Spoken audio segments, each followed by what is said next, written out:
சிவாய நம. வாழ்வில் நாம் ஒவ்வொரு தருணத்திலும் எச்சரிக்கை உணர்வோடும் சிறப்பானதொரு செயல்பாட்டினையும் கொண்டிருக்க வேண்டிய அவசியத்தை இந்த பூனை தனக்கான இரையை தேடி அதிலிருந்து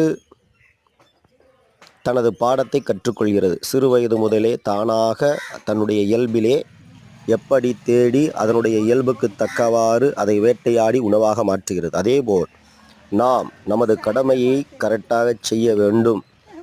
செயல்பாடுகளிலே எச்சரிக்கையோடு இருந்து நமக்கு வரக்கூடிய இடையூறுகளையும் நாம் தவிர்த்து கொள்ள வேண்டும், அல்லது நமக்கு தேவையானவற்றை பெற்றுக்கொள்ள வேண்டும் என்பதே இயற்கை நமக்கு தந்த பாடமாகும். ஆதலால் சிறு சிறு பிரச்சனை கண்டு அஞ்சாமல் எதிர்த்து நின்று இவ்வுலகிலே நாம் வாழ வேண்டியது வாழ்க்கையின் கட்டாயமாகும். சிவாய நம.